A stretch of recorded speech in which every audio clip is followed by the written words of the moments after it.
وداعيا إلى الله بإذنه وسراجا منيرا أما بعد فأعوذ بالله من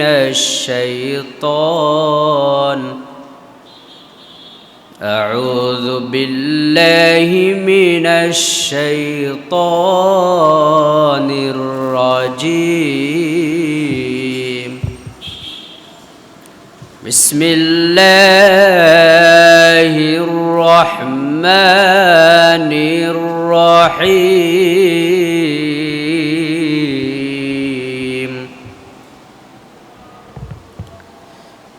ولله على الناس حج البيت من استطاع إليه سبيلا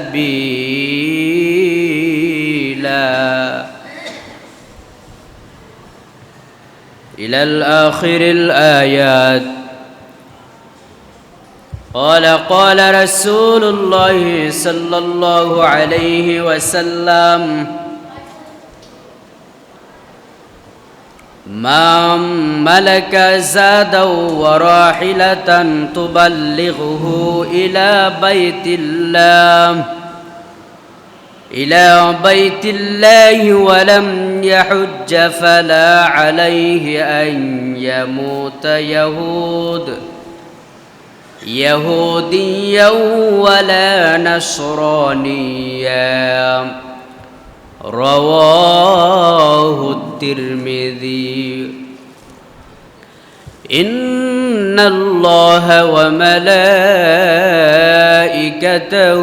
يصلون على النبي يا أيها الذين آمنوا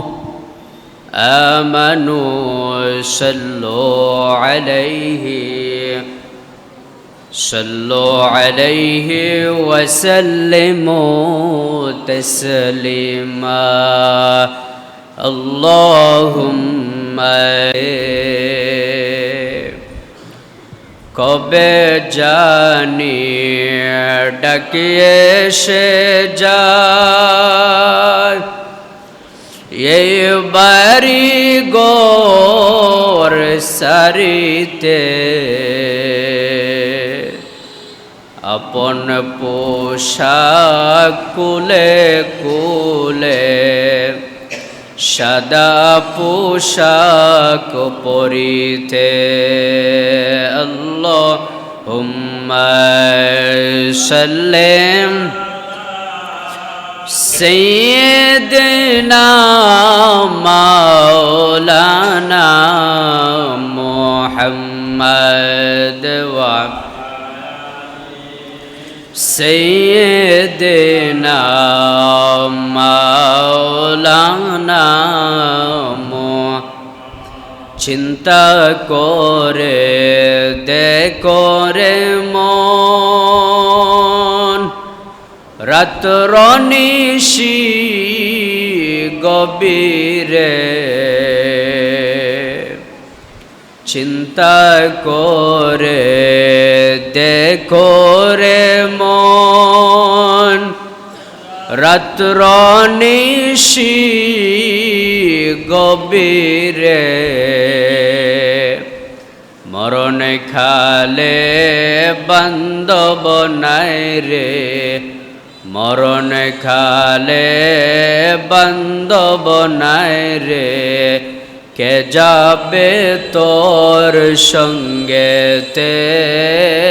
আল্লাহুম্মা সাল্লিম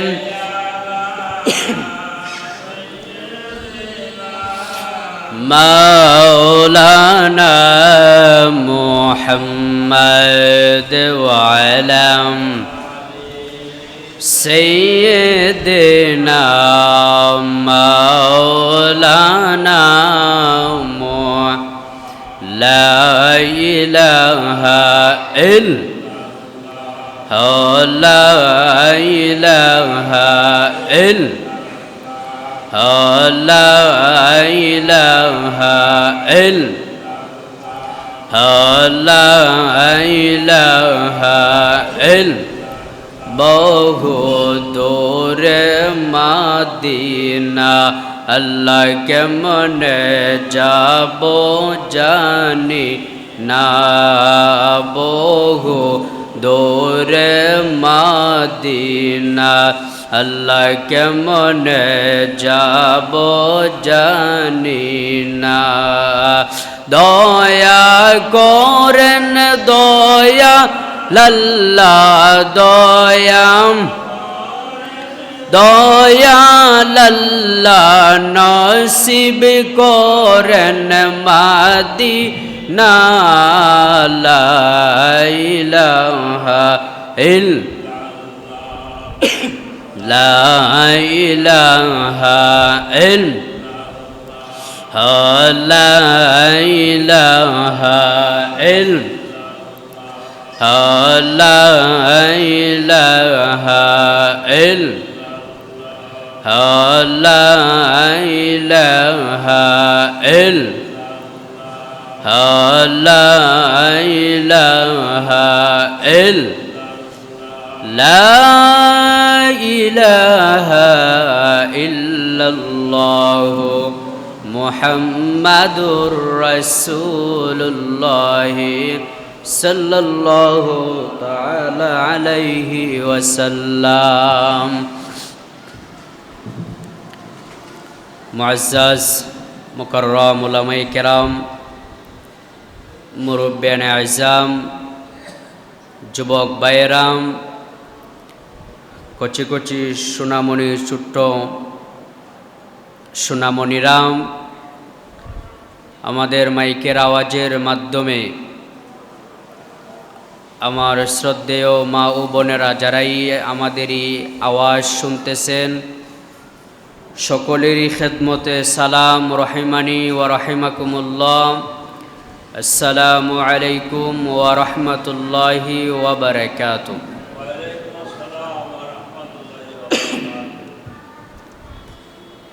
আসুন আমরা সর্বপ্রথমেই মহান আল্লাহ পাক রব্বুল আলামিনের দরবারে শুকরিয়া আদায় করি যে আল্লাহ পাক রব্বুল আলামিন আপনাকে আমাকে পবিত্র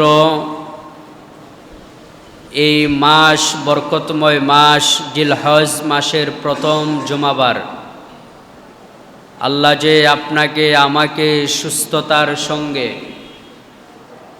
আল্লাহর ঘর মসজিদ, দুনিয়ার এই পৃথিবীর মধ্যে সর্ব উত্তম এবং সর্বশ্রেষ্ঠ জায়গা,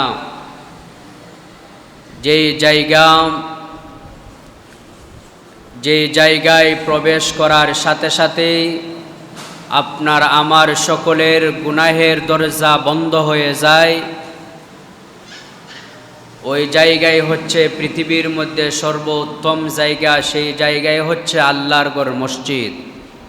আর এই আল্লাহর ঘর মসজিদে আল্লাহ যে আপনাকে আমাকে কবুল করেছেন, সেজন্য আমরা শুকরিয়া আদায় করা দরকার আছে কিনা? তাহলে আমরা সকলে মহান রবের শুকরিয়া আদায় করে সকলে বলুন আলহামদুলিল্লাহ।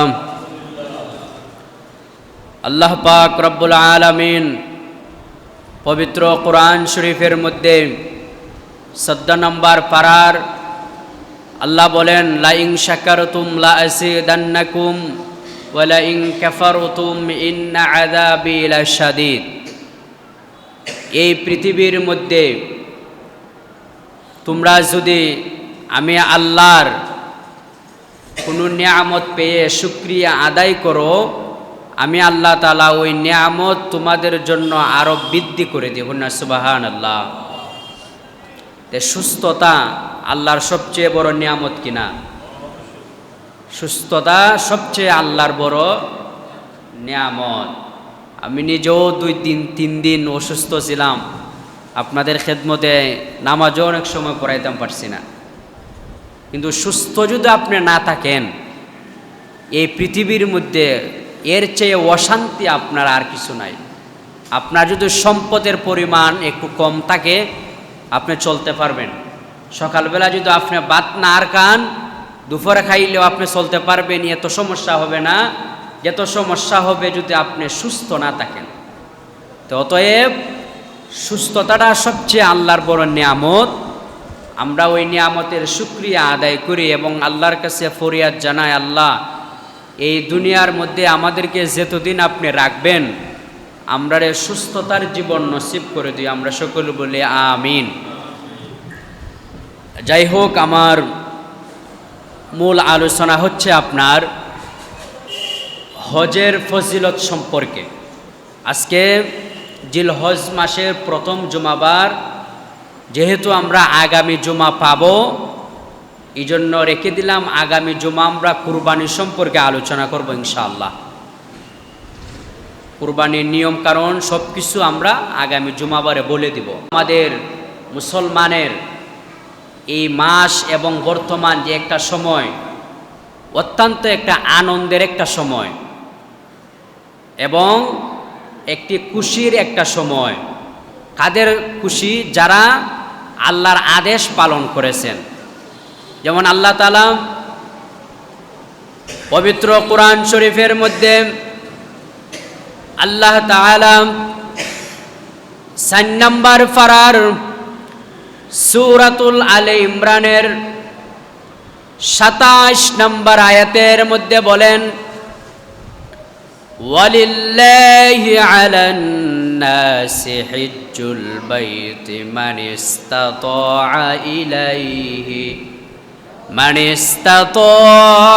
ইলাইহি সাবিলা। আল্লাহ পাক রব্বুল আলামিন পবিত্র কোরআন শরীফের মধ্যে বলেন, আমি আল্লাহ তাআলা যাদেরকে ধন সম্পদের মালিক বানিয়েছি, যাদেরকে ধন সম্পদ আমি আল্লাহর পক্ষ থেকে এই নিয়ামত উপহার দিয়েছি, আমি আল্লাহ তাআলা তাদেরকে আমার ঘরে যাওয়ার জন্য তাদের উপর আমি ফরজ করে দিয়েছি। সুবহানাল্লাহ।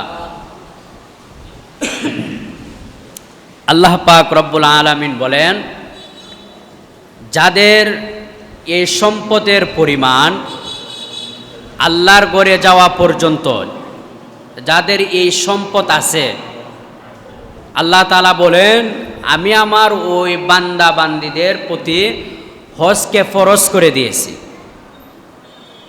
তখন আল্লাহ যে জায়গায় কোরআন শরীফের মধ্যে আয়াত দ্বারা আপনাকে আমাকে জানিয়ে দিছেন, এই আইন আমরা মানা দরকার আছে না নাই?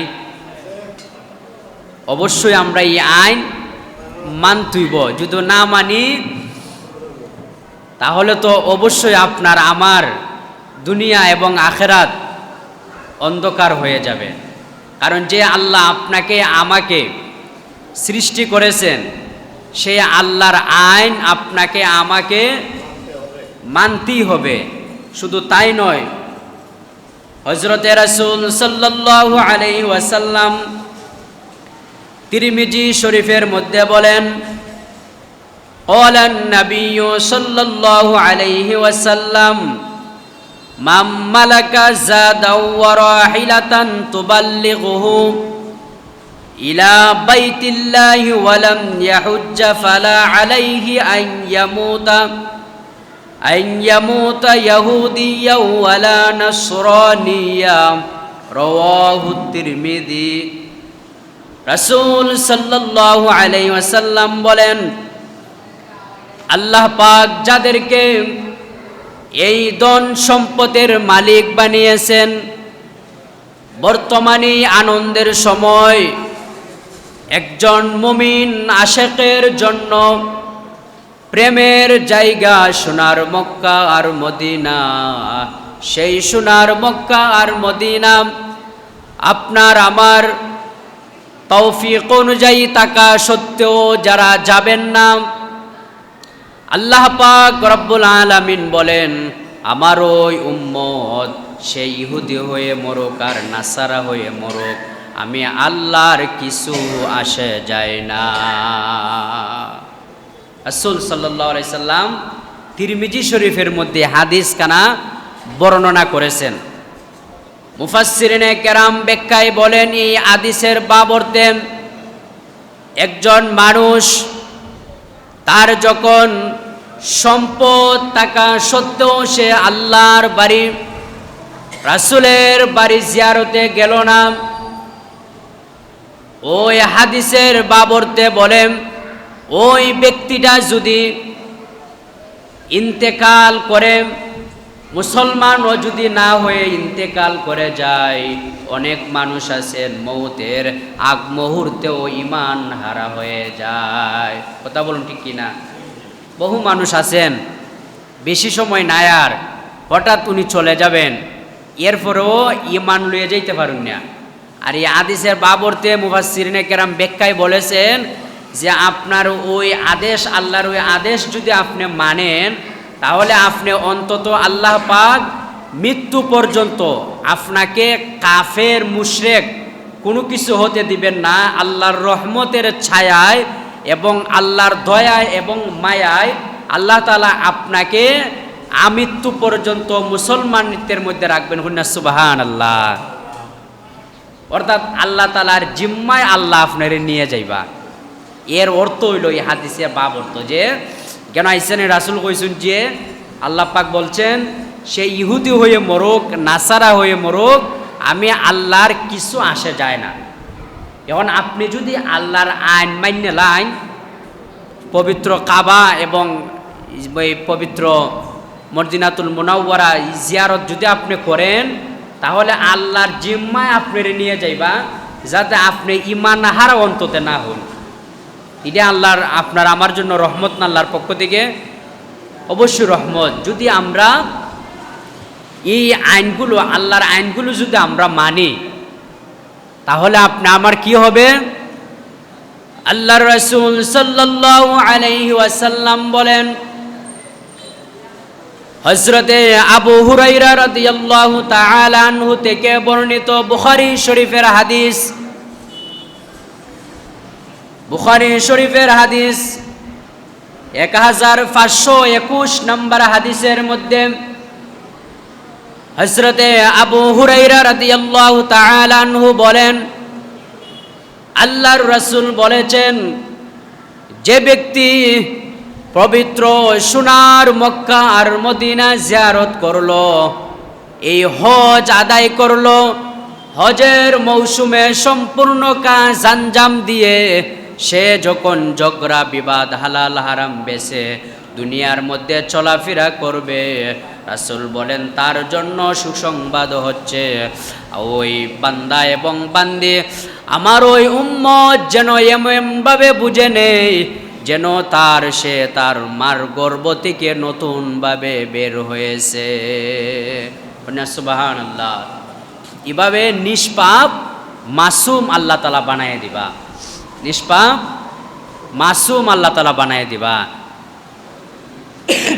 আপনাদের যাদের এই ধন সম্পদের মালিক আল্লাহ তাআলা বানিয়ে দিয়েছেন, আপনার জন্য আমার জন্য ওই পবিত্র জায়গা, ওই পবিত্র স্থান জিয়ারত করা তো ভাগ্যের ব্যাপার, নসিবের ব্যাপার। অনেক মানুষ সম্পদ থাকা সত্ত্বেও আল্লাহর বাড়ি, আল্লাহর রাসূলের বাড়ি জিয়ারত নসিব হয় না।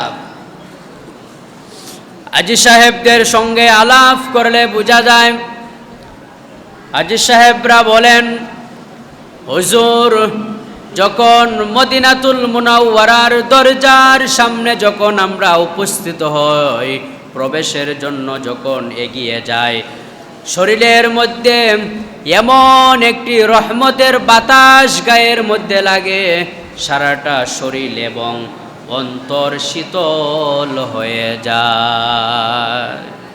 না সুবহানাল্লাহ। যারা হাজী সাহেবরা গেছুন, তিনারা ভালো কইরে উপলব্ধি করে বলতে পারবেন যে মদিনাতুল মুনাওয়ারা এবং কাবাগরের আপনি তো গেলেন, কি পরিমাণ অন্তরের মধ্যে শান্তি আসে আর কি পরিমাণ ভালো লাগে ওই জায়গাগুলোতে। অসংখ্য মানুষ কাবাগরের চতুর্দিকে আঙ্গিনার মধ্যে পড়ে থাকে, খানার কথা আর থাকে না। আপনার এই যে বাড়ি থেকে যে আপনি চলে গেলেন ওই বাড়ির কথা পর্যন্ত ইয়াদ থাকে না। আপনি যখন এই খানায় কাবা মদিনাতুল মুনাওয়ারায় প্রবেশ করবেন, তাহলে আপনারা কেন, যাদেরকে আল্লাহ তাআলা এই ধন সম্পদের মালিক বানিয়ে দিয়েছেন, কেন আপনারা এই নিয়ামত থেকে বঞ্চিত হবেন? নিয়ামতগুলো দেখার জন্য কেন পবিত্র এই মক্কাতুল মুকাররমা এবং মদিনাতুল মুনাওয়ারা যাবেন না? রাসূল সাল্লাল্লাহু আলাইহি ওয়াসাল্লাম হাদিস শরীফের মধ্যে বলেন, ওয়াকালা আলাইহিস সালাম, মান হাজ্জা ফাজারা কবরি বাদা মাউতি কানা কামান জারাতি ফি হায়াতি, রাওয়াহুল বাইহাকি। বাইহাকি শরীফের হাদিস। আল্লাহর রাসূল সাল্লাল্লাহু আলাইহি ওয়াসাল্লাম বলেন, যে ব্যক্তি হজের মৌসুমে অর্থাৎ যে কোনো সময়ে আমি রাসূল রওজা মুবারক জিয়ারত করার জন্য যখন সে আসে, সে যেন বুঝে আমি রাসূল জীবিত অবস্থায় থাকলে যেইভাবে আমি রাসূলের সঙ্গে তার সাক্ষাৎ হইতো, এখনো যেন সে বুঝে নেই আমি রাসূল সশরীরে বা জীবিত অবস্থায় আমার সাথে সাক্ষাৎ হবে। সুবহানাল্লাহ। আপনার আমার অন্তরে, একজন মুমিন বা আশেকের অন্তরে কার না চায় যে রাসূলের সাথে সাক্ষাৎ? আপনাদের চায় না? আমাদের তো প্রত্যেকেরই অন্তরে চায় রাসূলের সঙ্গে আমরা সাক্ষাৎ করি। আচ্ছা বলেন, যদি বিশ্বের যে কোনো প্রান্ত থেকে কোনো একজন ইমানদার মুসলমান নিউজ দিত আল্লাহর রাসূল আল্লাহ পাক আবার জীবিত অবস্থায় উনাকে এই দুনিয়ার মধ্যে আবার প্রেরণ করেছেন, যদি দেখা করতে হয় এমুক জায়গার মধ্যে আপনারা চলে আসেন, কোনো ধর্ম প্রাণ, কোনো আশেকে রাসূল কি আর কোনো জায়গায় বসা থাকবে? সবাই দৌড়ায়ে চলে যেত, আল্লাহর রাসূল অমুক জায়গায় এসেছে, আমরা আল্লাহর রাসূলের সাথে সাক্ষাৎ করব। এই হাদিসের এই বাপমর্ত হচ্ছে এই, রাসূল বলেন তোমরা ভাবিও না রে, তোমরা ভাবিও না আমি রাসূল যে কবরে, আমি রাসূল জীবিত না, আমি রাসূল মারা গিয়েছি। যারা আহলে হাদিসের মতন যাদেরই আকীদা আমি রাসূল এখনো আমারই রওজার মধ্যে উম্মতের জন্য কাঁদতেছি, তোমরা এইটাই মনে করো আমি রাসূল এখনো মদিনাতুল মুনাওয়ারা তোমাদের সুপারিশ করার ক্ষমতা আল্লাহ পাক আমাকে দান করেছেন। সুবহানাল্লাহ। এই জন্য রাসূলের সঙ্গে সাক্ষাৎ করতে হলে, রাসূলের জিয়ারত পেতে হলে, রাসূলের দিদার পেতে হলে রাসূলের জিয়ারত দরকার আছে কিনা? অবশ্যই আপনি জিয়ারত করতে হবে। আমরা তো হাদিস দ্বারা প্রমাণিত যে আমরা যদি মদিনাতুল মুনাওয়ারায় যাই, আমরা মনে করতাম রাসূল আমাদেরকে বলেছেন এই জায়গায় রাসূলের সাথে আমরা সরাসরি সাক্ষাৎ করতেছি। এখন আপনি বলেন যে এই জায়গায় আপনি রাসূলের সঙ্গে সাক্ষাৎ করবেন, আপনার জীবনের যা প্রয়োজন আপনি ওই জায়গায় যদি চান, আল্লাহ আপনাকে দিবেন না দিবেন না? অবশ্যই দিবেন। কারণ আল্লাহ পাক রব্বুল আলামিন বলেন, হে দুনিয়াবাসী, এই 18,000 মাখলুকাত একমাত্র আমার রাসূলের প্রেমে এবং মহব্বতে আমি সৃষ্টি করেছি। আর ওই রাসূলের রওজার পাশে দাঁড়ায়া বসে যদি তোমরা আমি মনিবের কাছে চাও, আমি আল্লাহ তাআলা তোমাদের প্রতিটা দোয়া এবং তোমাদের মনের ইবাদত এবং এরাদাগুলো সাথে সাথে আমি আল্লাহ তাআলা কবুল করে নিব না সুবহানাল্লাহ। যারা আপনারা হাজী সাহেবরা গিয়েছেন, অনেক হাজী সাহেব বলেছেন যে ইমাম সাহেব বিভিন্ন হাজত নিয়ে আমি মদিনাতুল মুনাওয়ারায় দোয়া করেছি, ওই মদিনাতুল মুনাওয়ারা থেকে বের হতে হতে বাড়িতে যখন খবর নেই, আল্লাহ তাআলা আমার ওই বিষয়টা অতি সহজেই সহজ করে দিয়েছেন। হুন্না সুবহানাল্লাহ। হাজী সাহেবরা তো বর্তমান গেলেও ওনাদের কার্যক্রম শেষ করে যখন রুমে আসেন, 1 মিনিট পরিবারের খবর মোবাইলে নেন। তো বিভিন্ন সমস্যায় আমরা তো মানুষ, আশরাফুল মাখলুকাত, আমাদের উত্তম মানুষ, আমরা উত্তম আদর্শবান, এরপরও তো শয়তানের দুকায় পড়ে আমরা গুনাহগুলো করি না? অনেক গুনাহগুলো আমরা শয়তানের দুকায় পড়ে করি। আর আল্লাহ তাআলাও আমাদেরকে বিভিন্নভাবে পরীক্ষা নেন যে আমরা কতটুকু ধৈর্য আমাদের আছে আল্লাহ দেখেন। তো যখন আমরা বিভিন্ন সমস্যা নিয়ে যখন আমরা দোয়া করি, আল্লাহ তাআলা আমাদের দোয়ার মাধ্যমে, আদ-দুআ মাখুল ইবাদা, দোয়াটা হচ্ছে একটা ইবাদতের মগজ। দোয়ার মাধ্যমে মানুষের ভাগ্য পরিবর্তন হয়। তা আমরা যখন দোয়া করি, আল্লাহ তাআলা আমাদের বিভিন্ন বালাই মুসিবতগুলা দূর করে দেন। এই মাসের 9 তারিখ আল্লাহর রাসূল সাল্লাল্লাহু আলাইহি ওয়াসাল্লাম বলেন, ওয়া আনহু আলাইহি সালাতু ওয়াসসালাম, মা মিন ইয়াউমিন আকসারা মিন আন ইউতিকাল্লাহু ফীহি আবদাম মিনান নার মিন ইয়াউমিন আরাফা, রাওয়াহু মুসলিম। আল্লাহর রাসূল সাল্লাল্লাহু আলাইহি ওয়াসাল্লাম বলেন, এই হজের মৌসুমের প্রথম দশকের মধ্যে এমন একটি দিন রয়েছে, আল্লাহ পাক রব্বুল আলামিন ওই দিনটার নাম হচ্ছে ইয়াউমুল আরাফা। আরাফার দিনে আল্লাহ তাআলা বান্দা বান্দিকে এমনভাবে মাফ করেন, এই বৎসরের মধ্যে আর কোনো দিন এমনভাবে আল্লাহ তাআলা মাফ করেন না। সুবহানাল্লাহ। আরাফার দিনে আল্লাহ তাআলা জাহান্নামীদেরকে এমনভাবে মাফ করেন, পুরাটা যে একটা বৎসর, আমরা তো এক বছরে হইল, এক বছরের ভিতরে একটা দিন ইয়াউমুল আরাফা, 9 জিলহজ আরাফার দিন, অর্থাৎ ওই দিনে বৎসরও একদিন আল্লাহ তাআলা এমনভাবে আল্লাহর বান্দা বান্দিকে আল্লাহ মাফ করেন।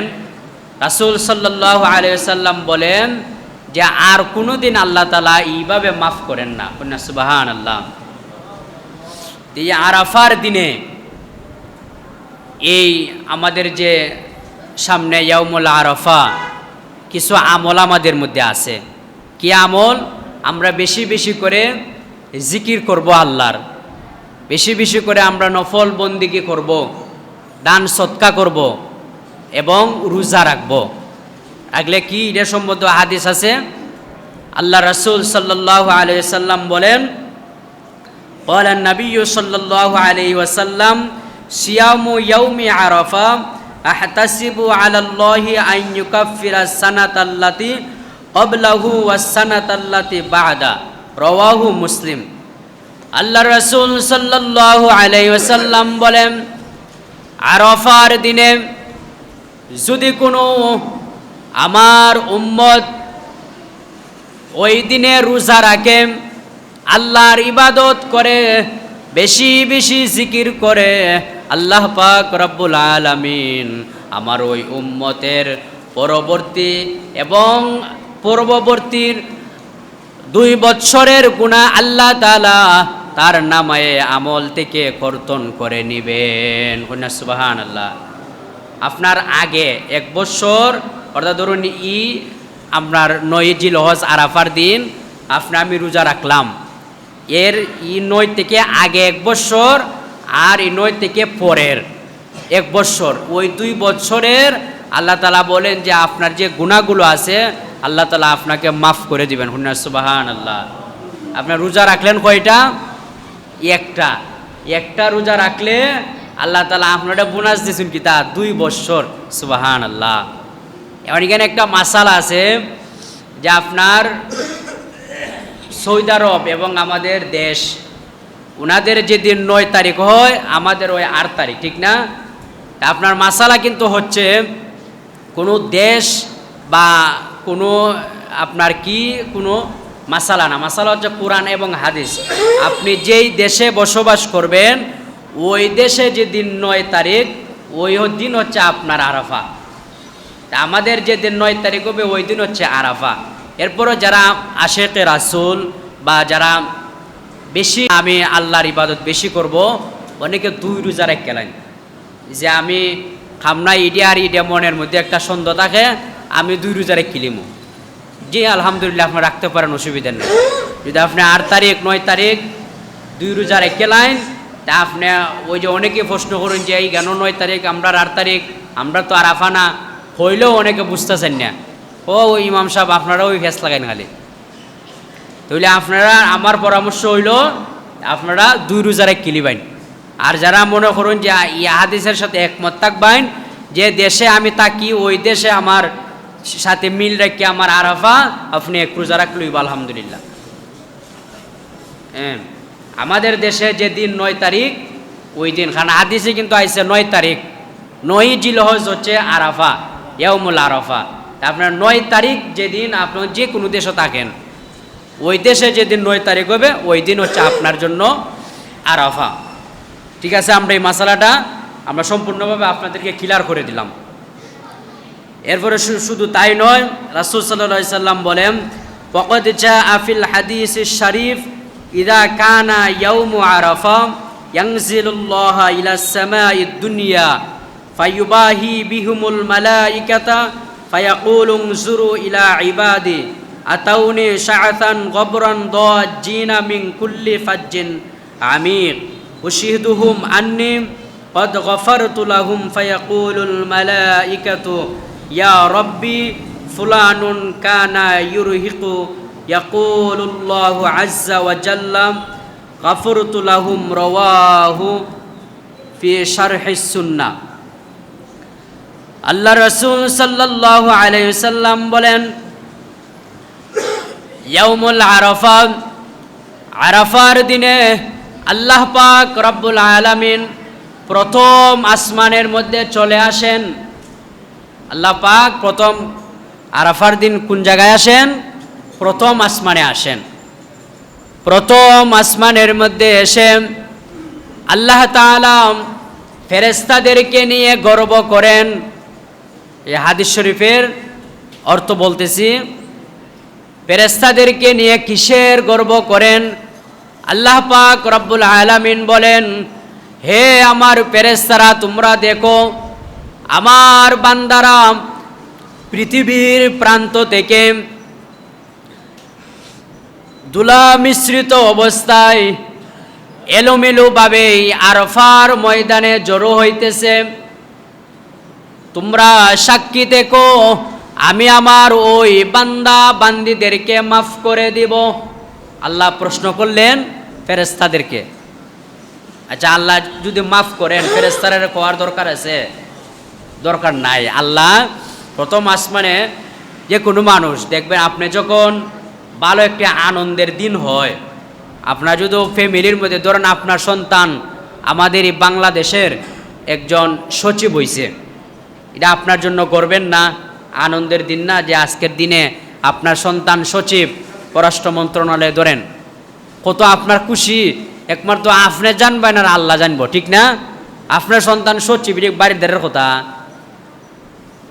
তদ্রূপভাবে যিনি সচিব আপনার সন্তানরা বানাইলেন, ওই আল্লাহ খুশি হয়ে ফেরেশতাদেরকে নিয়ে প্রথম আসমানে আইসা বলেন আরাফার দিনে যে হে আমার ফেরেশতারা, তোমরা সাক্ষী থাকো, দেখো বিশ্বের বিভিন্ন প্রান্ত থেকে আমার বান্দা বান্দিরা এলোমেলো আপনারা গেছেন না, যারা আজি সব রাজুন একসাথে গিয়ে লাইন ধরে কেউ গেছেন নি, এলোমেলো লক্ষ লক্ষ মানুষ এলোমেলো অবস্থায় যখন আপনি গেলেন আরাফার ময়দানে একত্রিত হতেছেন, ওই সময়ে আল্লাহ তাআলা ফেরেশতাদেরকে নিয়ে মিটিং করতেছেন, পরামর্শ করতেছেন। খুশি হয়ে আল্লাহ তাআলা বলেন, হে ফেরেশতারা, তোমরা সাক্ষী থাকো, আমি আমার বান্দা বান্দীদেরকে মাফ করে দিব। আল্লাহ বলেন, ফেরেশতারা বলেন, আল্লাহ আপনি যে মাফ করে দিবেন, এখানে অসংখ্য আপনার বান্দা বান্দি আছেন যারা গুনাহ করেছে, ভুল ত্রুটি রয়েছে। আল্লাহ তাআলা ফেরেশতাকে উত্তরে আবার বলেন, ফেরেশতারে, যতই আমার বান্দার ভুল ত্রুটি আর গুনাহ থাকুক না কেন, আজকের এই আরাফার দিনের উসিলায় আমার ওই বান্দা বান্দিরে আমি মাফ করে দিলাম। সুবহানাল্লাহ। হাদিস শরীফের এই ব্যাখ্যা আমাদের সময় শেষ। ফেরেশতাদেরকে আল্লাহ তাআলা সাক্ষী রেখে এই আরাফার দিনে এই কোটি কোটি কোটি কোটি মানুষদেরকে আল্লাহ তাআলা মাফ করে দিবেন। সর্বশেষ নসিহত হচ্ছে আপনার, আল্লাহ তাআলা আপনাদের যাদেরকে ওই নিয়ামত সম্পদ নামক জিনিস এবং এই নিয়ামত যাদেরকে আল্লাহ দান করেছেন, আপনারা মেহেরবানি করে ওই আরাফার ময়দানে এবং সোনার মক্কা মদিনা জিয়ারতে যাবেন এবং আরাফার এই আমলগুলো আল্লাহ যেন আমাদেরকে বেশি বেশি এই 9 দিন বেশি বেশি নেক আমল করার তৌফিক দান করেন।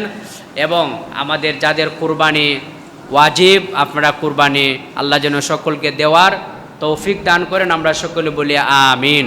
ওয়া আখিরু দাওয়ানা আলহামদুলিল্লাহি রাব্বিল আলামিন।